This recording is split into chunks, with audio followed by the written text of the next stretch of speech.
Friends, welcome back to મુક્તિસ kitchen. હું છું મુક્તિ પંડ્યા. આજે આપણે બનાવીશું ગરમ ગરમ ઠંડીમાં ખાવાની મજા પડી જાય એવું ચોખાનું ખીચું લઈને આવી છું.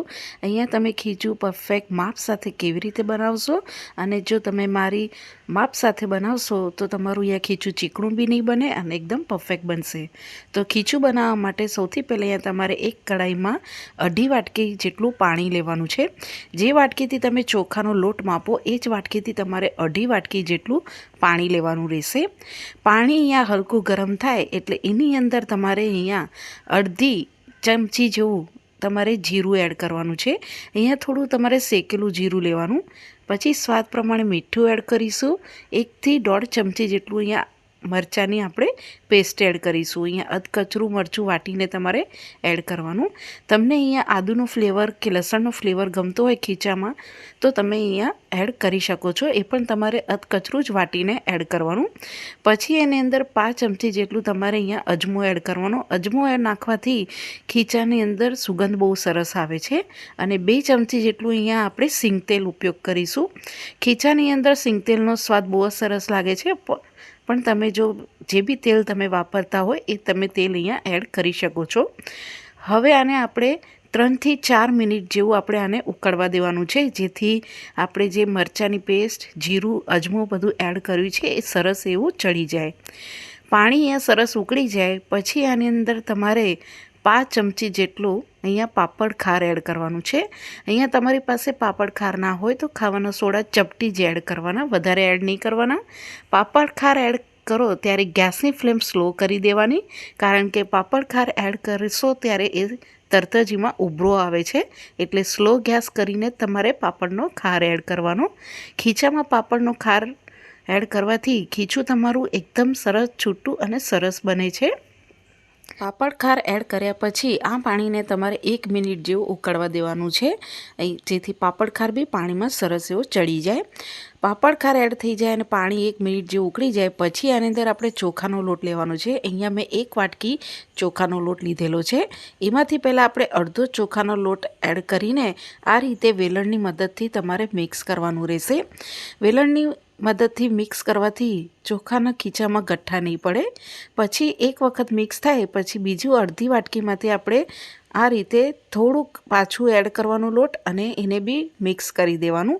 આવી રીતે 1 વાટકીમાંથી તમારે 3 પાર્ટ કરીને થોડો લોટ એડ કરીને મિક્સ કરવાનો રહેશે, જેથી તમને અહીંયા હલાવતા બી ફાવશે અને તમને અહીંયા પાણીનું માપ બી ખબર પડશે. એટલે એ રીતે તમારે 3 પાર્ટમાં કરીને ચોખાનો લોટ એડ કરવાનો. હવે આપણે બધો જ લોટ એડ કરી દઈશું અને મિક્સ કરી લઈશું. જ્યારે તમે ચોખાનો લોટ છેલ્લો એડ કરો ત્યારે ગેસની ફ્લેમ એકદમ સ્લો રાખવાની, કારણ કે એ ઉછળવા લાગે છે.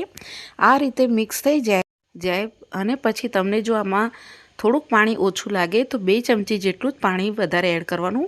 પછી આમાં બહુ પાણી એડ નહીં કરવાનું.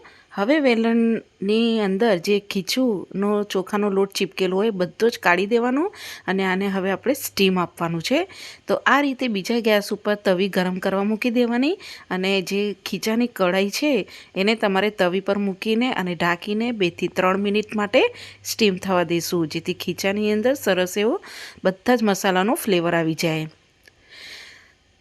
3 મિનિટ જેવું થાય પછી તમે આ રીતે ડીશ ખોલીને તમારે જોઈ લેવાનું અને તમે જોઈ શકો છો કે ચોખાનું ખીચું આપણું સરસ એવું સ્ટીમ થઈ ગયું છે.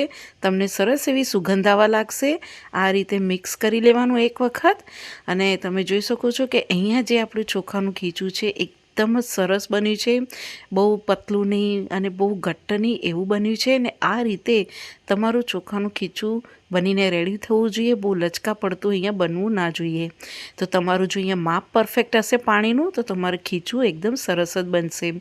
હવે ગેસની ફ્લેમ બંધ કરીને આપણે ગરમ ગરમ ખીચાને સર્વ કરી લઈએ. તો અહીંયા આપણે ખીચાને સર્વ કરીને રેડી છે. તો ખીચા ઉપર આપણે થોડુંક 1 થી 2 ચમચી જેવું સિંગતેલ એડ કરીશું.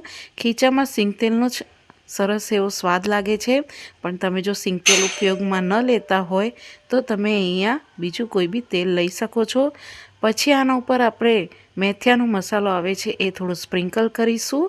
તમારા ટેસ્ટ પ્રમાણે સ્પ્રિંકલ કરવાનું, જો ના કરવું હોય તો સ્કીપ બી કરી શકો છો. તો તો આ રીતે તમે જરૂરથી ખીચું બનાવજો. એકદમ જ સરસ અને ટેસ્ટમાં બનશે, પરફેક્ટ બનશે. તમે જેટલી વાટકી, એક જ વાટકીનું માપ તમે ચોખાના લોટનું લેશો, એ જ વાટકીથી તમારે પાણીનું માપ લેવાનું. ઘણી વખત ચોખાનો લોટ બી અલગ અલગ આવતો હોય છે, તો એ પ્રમાણે તમારે પાણીનો ઉપયોગ કરવાનો રહેશે. તો આ રીતે તમે જરૂરથી ચોખાનું ખીચું બનાવજો ઘરે. અને તમને જો મારી રેસીપી ગમે તો મારી ચેનલને સબસ્ક્રાઈબ કરજો, બેલ આઇકન પર ક્લિક કરજો, લાઈક કરજો. અને તમને મારી હરેક રેસીપી જોવી ગમતી હોય તો જરૂરથી મારી ચેનલને સબસ્ક્રાઈબ કરજો અને કોમેન્ટ્સ બોક્સમાં જણાવજો. Thank you for watching.